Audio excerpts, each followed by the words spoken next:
বন্ধুরা, একই দিনে দুটো বিয়ে বাড়ি সাজানো পড়েছে।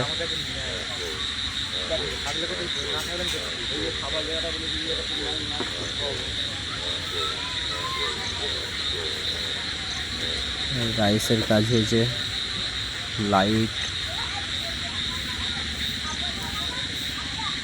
মঞ্চ, গেট।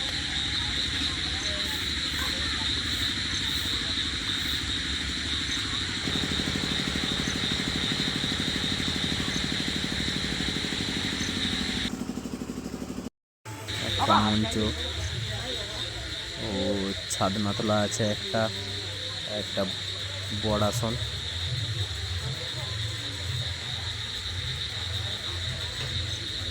এটা হচ্ছে ছাদনা তোলা, এদিকে আছে বড় আসন।